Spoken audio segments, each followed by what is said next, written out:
The courtroom smelled like burnt metal and something Dorothy couldn't quite identify.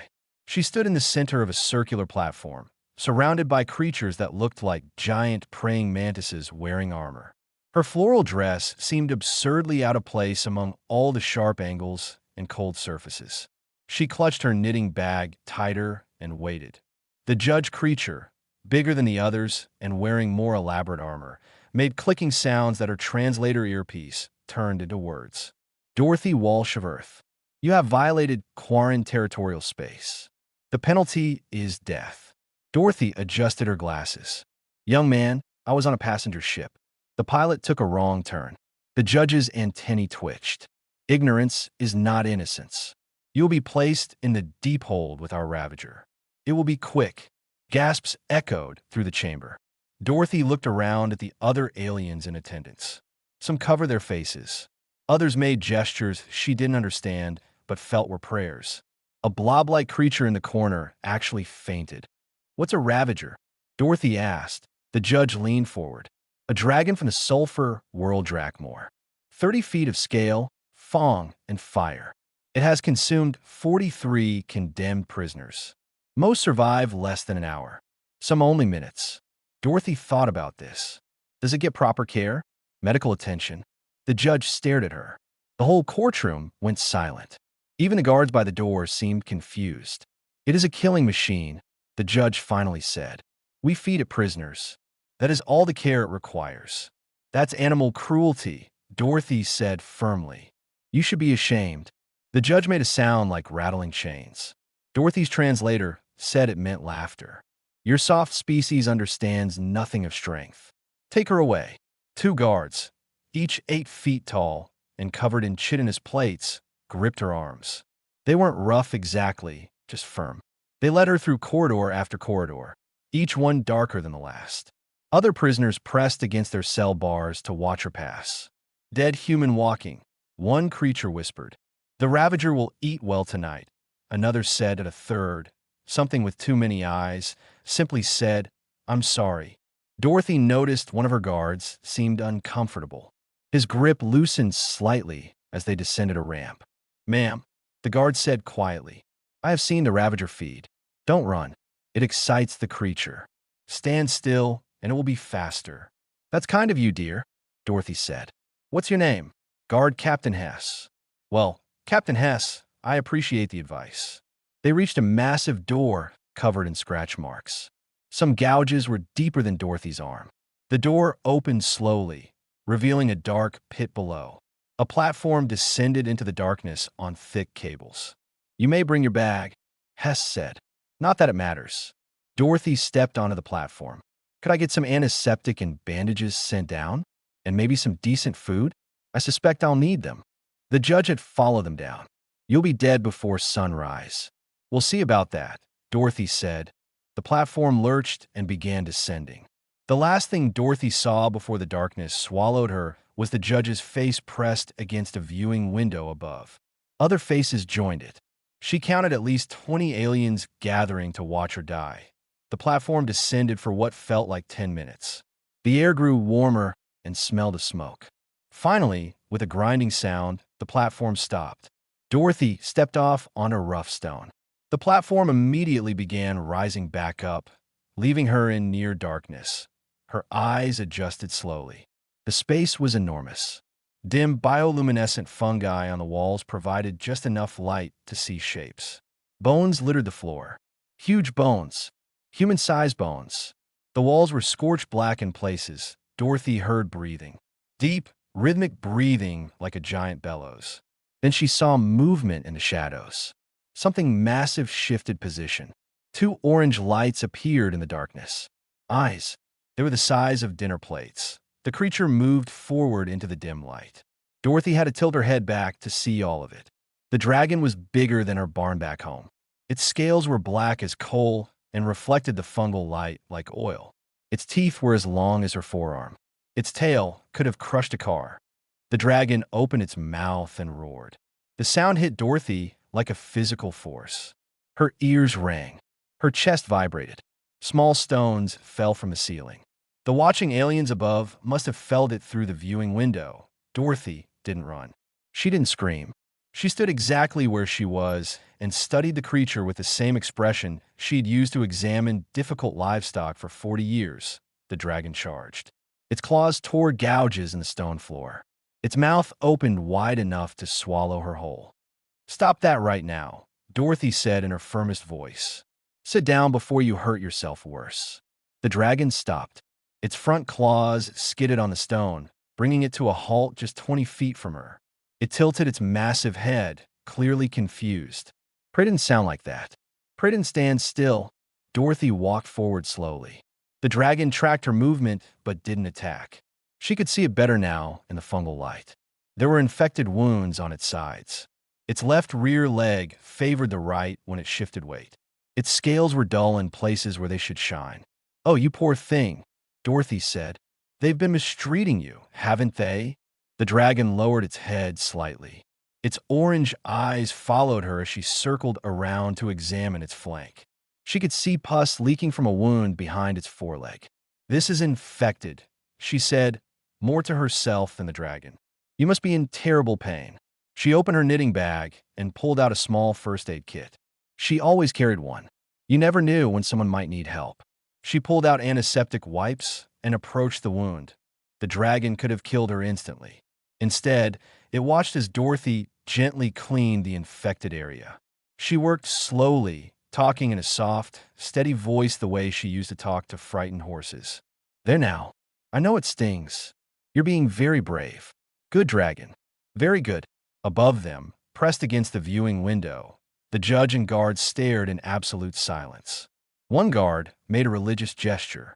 Another simply stood with his mouth hanging open. Dorothy finished cleaning the wound and stepped back. "That's better. We'll need to do this daily until it heals properly. And you need better food than prisoners. When's the last time you had something nutritious?" The dragon made a sound somewhere between a growl and a rumble. Then, slowly, it lowered itself to the ground and laid its massive head on its front claws. It watched Dorothy with eyes that no longer looked quite so aggressive.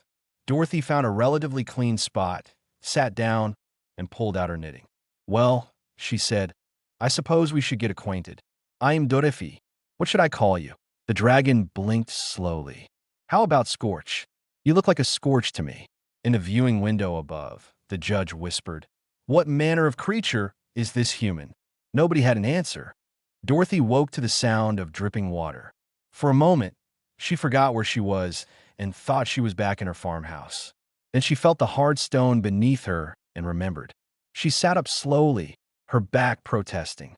Sleeping on rock at 68 was different than sleeping on rock at 20. Scorch lay curled around her like a massive scaly cat. The dragon had positioned itself to block the cold draft from the upper levels. Its body heat had kept her warm through the night. "Good morning," Dorothy said, patting the dragon's scales. "Thank you for keeping me warm." Scorch opened one orange eye and made a sound like a contented rumble. Dorothy stood and stretched. Her stomach growled. She'd missed dinner last night and breakfast this morning. Looking around the cavern in the dim light, she spotted the water source Scorch used. A small underground stream ran along one wall before disappearing into a crack in the floor. She walked over and examined it. The water looked clear. She cupped her hands and tasted it. Clean and cold. Good. She drank deeply and splashed some on her face. Near the water, she noticed movement. Small fish, pale and eyeless, swam in the stream. Cave fish. She'd read about them once. They were blind but nutritious. "Scorch," she called. "Come here, dear." The dragon rose and walked over, moving more easily than yesterday. The cleaning of its wound had helped already. Dorothy pointed at the fish. "Can you catch those?" Scorch looked at the water, then at Dorothy, clearly confused about what she wanted. Dorothy knelt and tried to catch a fish with her hands. Too slow. The fish darted away. She sat back and thought. Then she opened her knitting bag and pulled out her needles and strongest yarn. Over the next hour, she fashioned a simple fishing line. The needles served as a hook. She baited it with a scrap of dried jerky from her bag and lowered it into the water. Scorch watched with fascination as she caught 3 fish in quick succession. They were each about the size of her hand. Not much, but better than nothing. "Now, dear," I need you to do something for me, Dorothy said. She held up a fish. Can you heat this? Just enough to cook it? Not burn it. Scorch tilted its head. Dorothy pointed at the fish, then at Scorch's mouth. Fire. Small fire. Cook. The dragon seemed to understand. It opened its mouth slightly and breathed out a thin stream of flame. The fish in Dorothy's hand cooked in seconds. The smell was actually quite pleasant. Perfect, Dorothy said, smiling. You're a natural. She cooked the other two fish and shared one with Scorch. The dragon sniffed it curiously, then ate it in one bite. Dorothy ate hers slowly, savoring every bite. After breakfast, she examined Scorch's other wounds. There were 7 in total, all showing signs of neglect. Some looked like they came from weapons, others from fighting. She cleaned each one carefully, using up most of her antiseptic. They've been cruel to you, she said as she worked, keeping you hurt and angry so you'd kill prisoners. That's no way to treat any creature. Scorch remained perfectly still while she worked, though occasionally it would growl softly when she touched a particularly painful spot. I know, dear. I'm sorry. We'll get you healthy again. Above in the viewing window, the judge had returned with others. Dorothy recognized some species from yesterday's trial. They all stared down at her in disbelief. Dorothy waved at them. Hello up there. I could really use those bandages I asked for. And some soap. This place is filthy. The aliens looked at each other in confusion. Over the next 2 days, Dorothy established a routine. She woke at dawn, such as it was in the perpetually dim cavern. She fished for breakfast. She cleaned Scorch's wounds. She explored her prison, mapping its layout and resources. She found edible fungi growing in one corner. Not tasty, but nutritious. She found clay deposits that could be shaped and hardened. She found flat stones that could serve as plates and tools. Scorch followed her everywhere, watching with apparent interest as she worked. The dragon seemed fascinated by her constant activity. On the 3rd day, Dorothy began organizing. She cleared an area near the warmest wall and designated it as her sleeping space. She used her spare clothes to make a rough bed. She created a cooking area near the stream where Scorch could easily provide fire. She even established a waste disposal area in a far corner. Scorch helped without being asked. The dragon moved heavy stones Dorothy pointed at. It used controlled fire to dry clay vessels Dorothy shaped. It even learned to catch fish itself, dropping them in a pile for Dorothy to cook. You're a very smart dragon, Dorothy told it. They should never have locked you away like this. Dragons aren't meant to live in holes. On the 4th day, the judge sent guards down on the platform. For heavily armed Quarin soldiers descended, weapons ready. We're retrieving the human, the lead guard announced. Step onto the platform. Dorothy stood from her cooking fire. I'm quite comfortable here, thank you. That wasn't a request. The guards advanced. Scorch moved faster than anything that large should be able to move. The dragon placed itself between Dorothy and the guards, spread its wings to appear even larger, and roared. The guards stumbled backward. One fell off the platform entirely and had to scramble back on. They retreated quickly, the platform rising with them still shouting threats. Dorothy sighed. Scorch, that was a bit much. You scared them half to death. Scorch looked back at her and made a pleased, rumbling sound. Don't be smug, Dorothy said, but she was smiling by the end of the first week. Dorothy had transformed her corner of the cavern into something resembling a home. She had cooking utensils made from clay and stone. She had a comfortable sleeping area. She had a system for collecting and storing water. She had even started a small garden of edible fungi that Scorch's wounds were healing well. The dragon moved without pain now, and its scales were beginning to shine properly. More importantly, Scorch had stopped looking at Dorothy with suspicion and started looking at her with something that resembled affection. The viewing windows above were constantly crowded now. Word had spread through the prison and beyond. The human who tamed the ravager. Aliens came from other cell blocks just to witness it. Dorothy paid them little attention. She was busy teaching Scorch to understand commands. Seat. Stay. Move this. Heat that. The dragon learned quickly, eager to please. That on the 8th day, Dorothy looked up at the crowded viewing window and called out cheerfully, If you're going to keep me here, I really do need those cleaning supplies. And perhaps some seeds?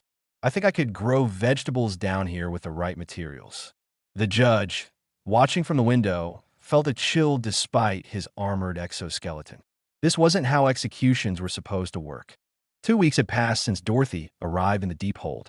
The judge stood in his private office, reading reports that made no sense. The human should be dead. Instead, she turned to execution chamber into something the Xenobiologist report called a functioning homestead. There was a knock on his door. Enter, the judge said wearily. Guard Captain Hess stepped in. Sir, there's a Xenobiologist requesting access to the deep hold. Dr. Fell from the Quarin Research Institute. Another scientist who wants to gawk at the impossible. She wants to interview the human, study the methods. The judge considered this. Perhaps understanding how the human survived would help the Empire prevent future embarrassments. Approved. But she goes down at her own risk. An hour later, Dr. Fell stood on the platform as it descended into the deep hold. She was Aquarian, amphibious, with 4 arms and skin that shifted colors based on her emotions. Right now, her skin showed pale blue nervousness. The platform reached the bottom. Dr. Fell stepped off and looked around in amazement. The cavern looked nothing like the reports described. One corner had been converted into living quarters with organized storage. Another area had cooking equipment arranged neatly around a fire pit. A third section appeared to be a growing garden of fungi. And in the center of it all, an elderly human woman sat on a smooth stone, knitting something, while a massive dragon lay beside her like an oversized dog. Hello, dear, Dorothy called out. You must be the scientist Captain Hess mentioned. Come sit. I just made tea. Der fell uprostkoshesli. There. The human had somehow made tea in a death pit. Scorch watched the scientist, but didn't move from Dorothy's side. Don't mind Scorch, Dorothy said. He's protective but polite. See, do you? You look nervous. Dr. Fell sat on a stone Dorothy had apparently smoothed for visitors. She accepted a clay cup of something that smelled herbal. Her skin shifted to curious green. How? Dr. Fell asked simply. How what, dear? How did you survive? How did you tame the ravager? How did you create all this? Dr. Fell gestured at the organized living space. Dorothy sipped her tea. I didn't tame Scorch. I helped him. There's a difference. I don't understand. Dorothy set down her cup. Tell me, Dr. Fell, how many predator species has your civilization domesticated? Domesticated? None. We domesticate herd animals for food and labor. Predators are too dangerous. Humans domesticated wolves, Dorothy said. Turn them into dogs. We domesticated wildcats. We've lived alongside creatures that could kill us for thousands of years. We learned that most aggressive creatures are just scared or in pain. Dr. Fell's skin flickered with orange confusion. But the ravager killed 43 prisoners. Because he was tortured, Dorothy said firmly. Look at him now. His wounds are healing. He's well fed. He has companionship. He's not aggressive anymore because he's not suffering. Scorch, as if understanding, made a contented rumble and shifted closer to Dorothy. Your species does this regularly. Dr. Fell asked. Lives with predators? Back on Earth, I raise cattle, horses, and dogs. Ive handled aggressive bulls. Ive gentlet frightened horses. My neighbor kept bees. Another raised wolves for conservation. We understand that most creatures just want to be safe and comfortable. Dr. Fell made rapid notes on her data pad. This is remarkable. The galactic community has no framework for understanding this relationship type. That's because you see, everything is dangerous or safe, Dorothy said. You don't understand that dangerous things can become safe with proper care. Scorch isn't harmless. He could still kill me easily, but he won't because I treat him with respect and kindness. And the living arrangements? Dr. Fell gestured at the organized space. Dorothy shrugged. I grew up on a farm during hard times. You learn to make do with what's available. There's water, food, materials. I just organized them logically. Over the next hour, Dorothy explained her methods in detail. Routine and consistency. Meeting basic needs. Positive reinforcement. Patience. Simple concepts that apparently were revolutionary to galactic civilization. Dr. Fell's skin had shifted to excited yellow by the time she finished her notes. I must share this with the xenobiological community. Do you realize what this means? That you all should treat animals better. Dorothy suggested. That humans are far more complex than we understood. Your species has capabilities we never imagined. Dorothy poured more tea. We're just practical, dear. When you live on a farm, you can't afford to waste resources or make enemies of the creatures around you. You learn to work with what you have. Your world must be extraordinary. Earth? It's home. Bit rough in places. Nice in others. We have dangerous weather, dangerous animals, dangerous plants. You learn to adapt, or you don't survive. Dr. Fell's skin paled slightly. Your entire world is hostile. I wouldn't say hostile, just demanding. It makes you resourceful. Above in the viewing window, the crowd had grown even larger. News of the scientists' visit had spread. Aliens from across the sector had come to witness the phenomenon. Scorch suddenly lifted his head and growled softly. Dorothy noticed it immediately. "What's wrong, dear?" The dragon looked toward the upper levels.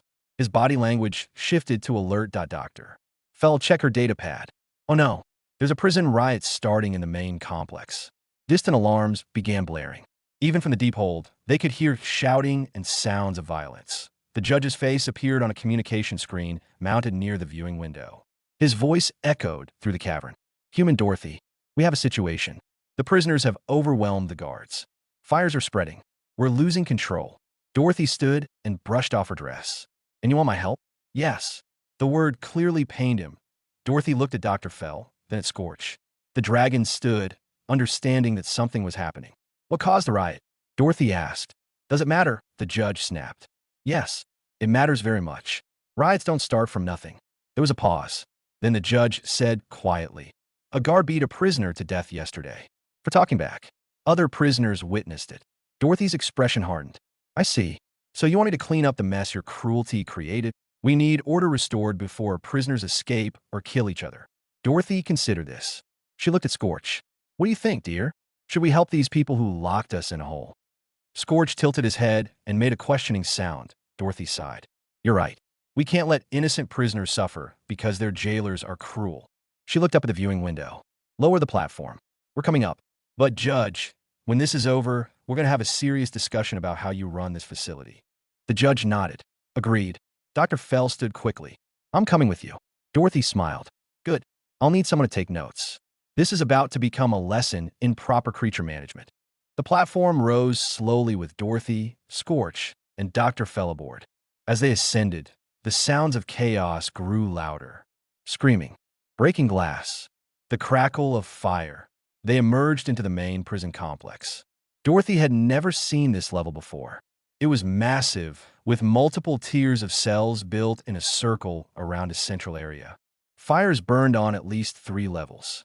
Prisoners ran wild through the corridors.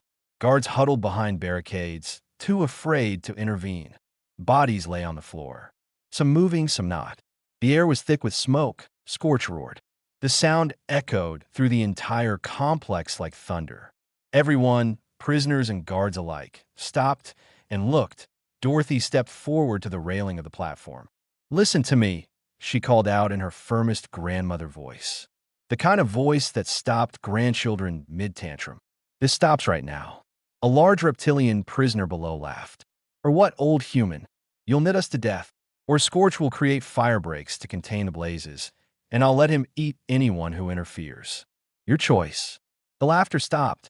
Dorothy pointed at Scorch. "Dear, those fires.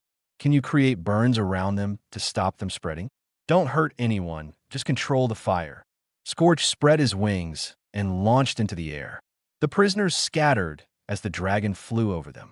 With precision Dorothy hadn't known he possessed, Scorch breathed controlled flames that created barriers around the burning areas, starving them of fuel to spread. Within minutes, the fires were contained. Scorch landed beside Dorothy again. "Good boy," Dorothy said, patting his scales. She turned her attention to the prisoners. Hundreds of them, dozens of species, all staring at her with mixtures of fear and awe. "Now then," Dorothy said, "who started this?" A brave or foolish prisoner stepped forward. He was humanoid, but covered in blue fur. "We did. All of us. We're tired of the abuse. The guard who killed someone yesterday." Surprised murmurs rippled through the crowd. "How do you know about that?" The blue-furred prisoner asked. "Because I asked. Violence like this doesn't come from nowhere. Tell me what happened." The prisoner glanced at his fellows, then spoke. "Guard Lieutenant Cross beat Spinner to death for asking for medical care. We watched it happen. They threw Spinner's body in the waste disposal like trash." Dorothy felt anger rise in her chest. She turned to look at the judge, who had emerged from his office with armed escorts. "Is this true?" she demanded. The judge's antennae twitched nervously. "Lieutenant Cross has been disciplined." "Disciplined? A man is dead. Spinner was a prisoner. A thief. So that makes his life worthless." Dorothy's voice could have cut steel. "Every creature deserves basic dignity. I don't care what laws they broke." She turned back to the prisoners. "I understand your anger. I will be angry too. But burning down the prison won't bring your friend back. It will only get more of you killed." "Then what do we do?" the blue-furred prisoner asked. "They'll never listen to us." "They'll listen to me," Dorothy said, "because I have something they want." "What?" "Knowledge. They're afraid of what humans can do. They've watched me turn their execution monster into a companion. They're realizing they don't understand us at all. That fear gives me leverage." She walked toward the judge. Scorch followed, his presence making the guards step back nervously. "Here's what's going to happen," Dorothy said to the judge. "You're going to create a proper oversight system for this prison. Independent inspectors. Medical care for all prisoners. An end to casual violence from guards. And you're going to investigate every guard here to find out who else has been abusing their power." "I don't take orders from prisoners," the judge said, but his voice lacked conviction. "Then you'll take them from the galactic community." "Dr. Fell, are you recording this?" Dr. Fell held up her datapad. "Every word. And transmitting it live to the Xenobiological Institute, which is broadcasting it to their networks." The judge's antennae drooped. "You're streaming this?" "The galaxy is watching," Dr. Fell said. Her skin was excited yellow. "They've been fascinated by Dorothy's story. Now they're seeing how the Quarin Empire treats prisoners." Dorothy smiled sweetly. "So, Judge, shall we discuss reforms? Or shall I tell Scorch to leave and let the prisoners finish their riot? I'm sure the galactic news networks would love to cover that story." The judge was silent for a long moment. Then he said, "What are your demands?" Dorothy listed them. Proper medical care, adequate food, an end to physical punishment, independent oversight, investigation of guard misconduct, compensation for families of prisoners killed by guards. The blue-furred prisoner listened in disbelief. "You're actually negotiating for us?" "Of course, dear. Someone has to stand up for those who can't stand up for themselves. Now, are you willing to return to your cells peacefully if these reforms are implemented?" The prisoners looked at each other. Slowly, they nodded. "We want proof," the blue-furred prisoner said. "Not just promises." "Dr. Fell will monitor compliance," Dorothy said. "She'll file regular reports with the galactic community. If the judge breaks his word, everyone will know." Dr. Fell's skin shifted to determined orange. "I accept this responsibility." The judge looked around at the watching cameras, the prisoners, the dragon, and an elderly human woman who had somehow taken control of his entire facility. He made a decision. "Agreed. Reforms will begin immediately. All prisoners return to cells for count and medical evaluation. Dr. Fell will have full access to monitor conditions." The prisoners began moving toward their cells, still wary but hopeful. The blue-furred prisoner approached Dorothy. "Why did you help us?" "You're a prisoner too." "Because it's right," Dorothy said simply. "I raised 6 children and managed a farm for 40 years. I learned that treating people with cruelty only makes them desperate. Treat them with dignity and they'll surprise you." Guard Captain Hess approached cautiously. "The human is wise. Perhaps we have much to learn."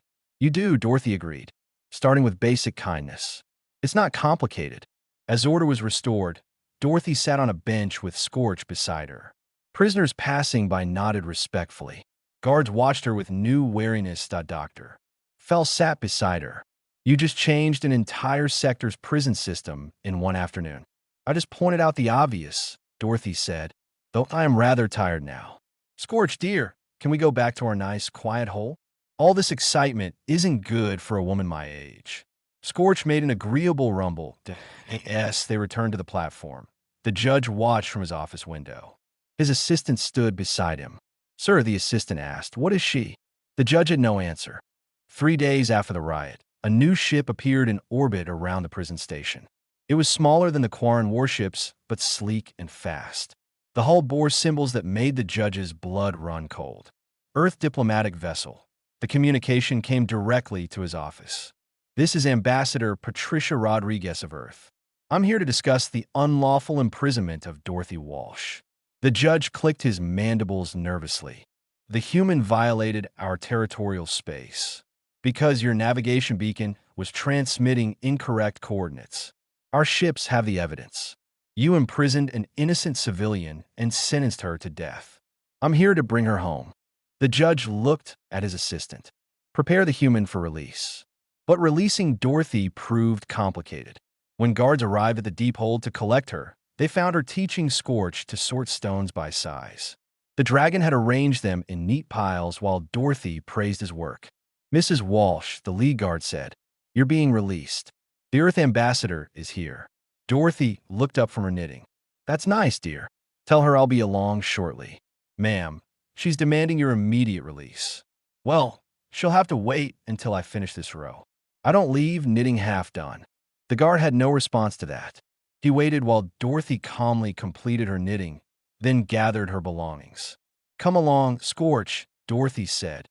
"The creature stays here," the guard said quickly. "Absolutely not. You've mistreated him for years. I'm not leaving him to suffer again. We can't release a dangerous predator." Dorothy fixed the guard with a look that had made grown children apologize for things they hadn't even done yet. "Scorch is only dangerous when abused. Treat him well, and he's gentle as a lamb. But I'm not leaving without him." The guard reported this to the judge, who reported it to the ambassador. An hour later, Dorothy sat in the judge's office with Scorch lying beside her chair. Across the desk sat Ambassador Rodriguez, a stern woman in a formal uniform. "Mrs. Walsh," the ambassador said, "we've been searching for you for 3 weeks. Your family is very worried." "I'm sorry for the trouble," Dorothy said, "but I've been busy taming a dragon and starting a prison reform movement, I've heard." The ambassador's expression softened slightly. "You've become quite famous. Dr. Fell's reports have been broadcast across the galaxy. I just did what needed doing." The ambassador turned to the judge. "My government demands Mrs. Walsh's immediate release and compensation for her wrongful imprisonment." The judge's antennae drooped. "We acknowledge the navigation error. The human may go free." "And Scorch," Dorothy added. The judge shook his head. "The ravager is Empire property. A dangerous weapon. He's a living being who deserves better treatment," Dorothy said firmly. The ambassador considered this. "Mrs. Walsh, perhaps we could arrange for the creature to be transferred to a sanctuary world, somewhere it can live freely but safely." Dorothy brightened. "A sanctuary? With open space and proper care?" "Earth maintains several interspecies sanctuaries. We could add one more resident." "Then I accept your offer, Ambassador." Dorothy looked at the judge. "But I have one more condition." "You're in no position to make demands," the judge started. "Actually, she is," the ambassador interrupted. "Mrs. Walsh has become a symbol. The galactic community is watching how this resolves. If the Quarin Empire wants to maintain diplomatic relations, I suggest you listen." The judge slumped in his chair. "What is your condition?" "I want to be hired as a consultant for prison reform. Not just here, but across your empire. I've seen how you treat prisoners. It's cruel and inefficient. Let me help you do better. You want us to pay you to criticize us. I want you to pay me to fix a broken system. Your prisoners riot because they're treated like animals. Your guard become cruel because there's no accountability. Change that, and you'll have fewer riots and happier facilities." Ambassador Rodriguez smiled slightly. "The human government would support this arrangement. Consider it part of our diplomatic package." The judge looked between the two human women, one young and diplomatic, one old and stubborn, both absolutely terrifying in their own ways.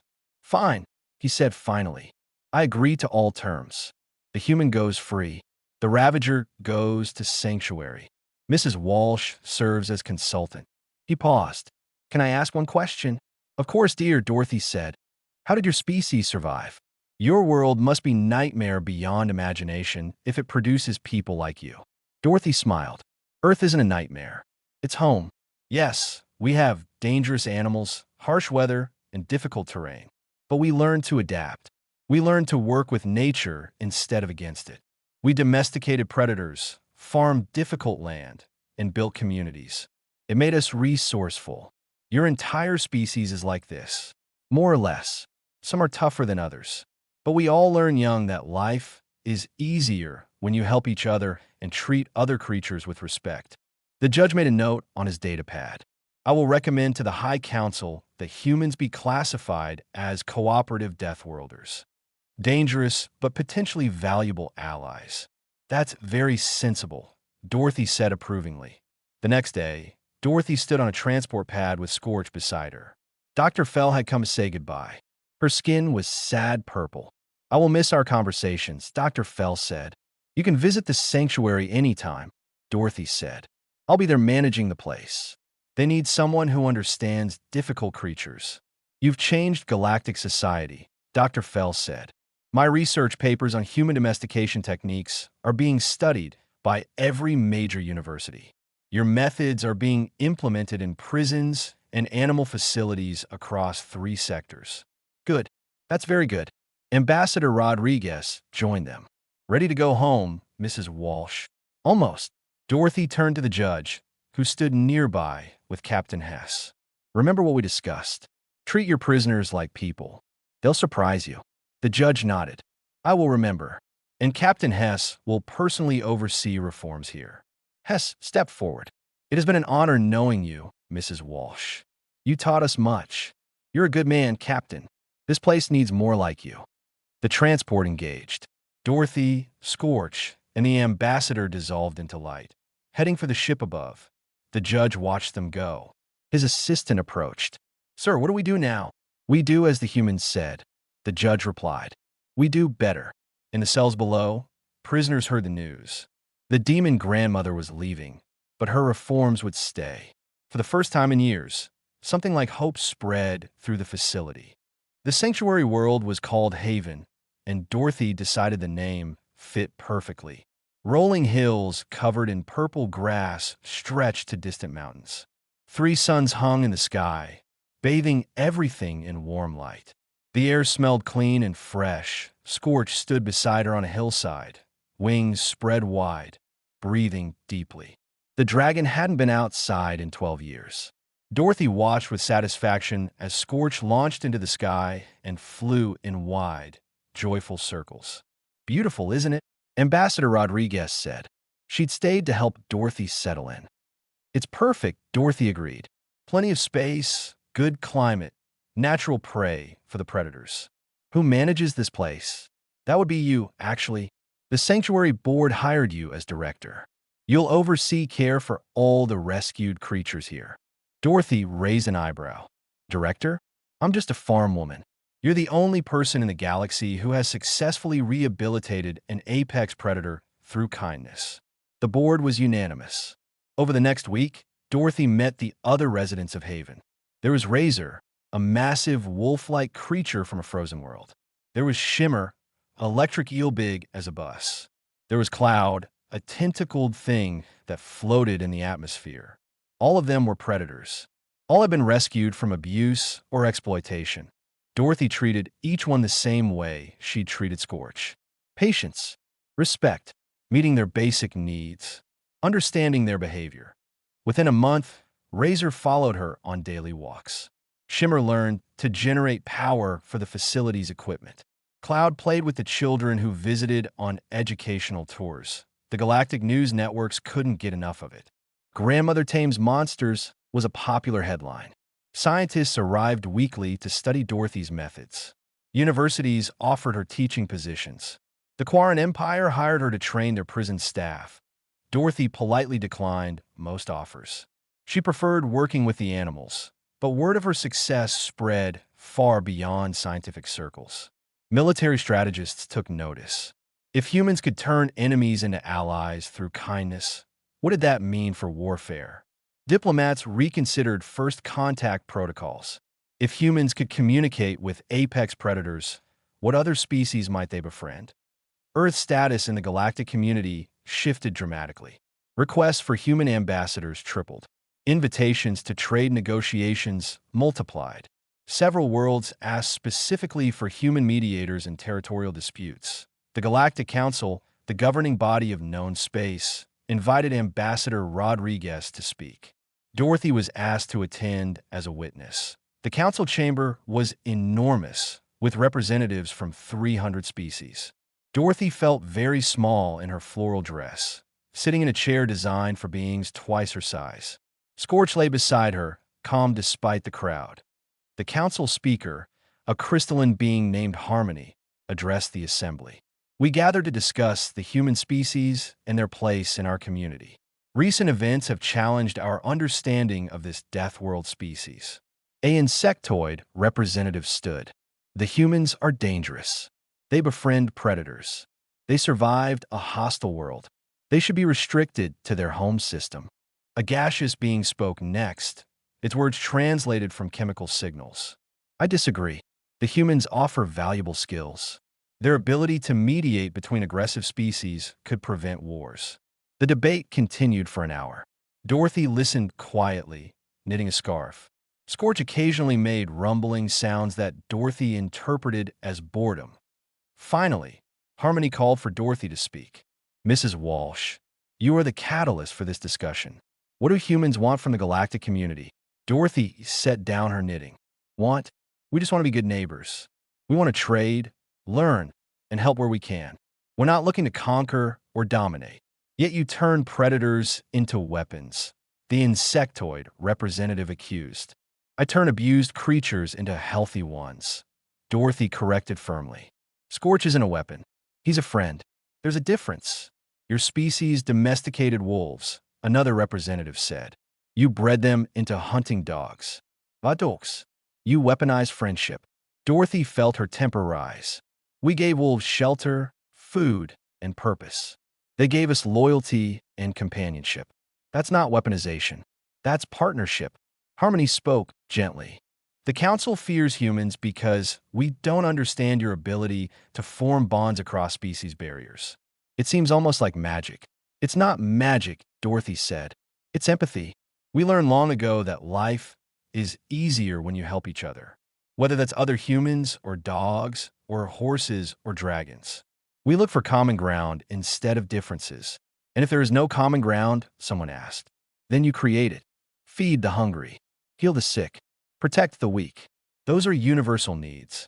Meet them and you build trust. The gaseous being spoke again. The humans offer a philosophy we lack. Most species focus on similarity. We trade with those like us. Ally with those similar to us. Humans seek connection regardless of similarity. Because we had to, Dorothy said. Our world was full of creatures different from us. Some are dangerous. We could fight them all or learn to live with some of them. We chose coexistence. Harmony glowed brighter, a sign of deep thought. I propose a new classification.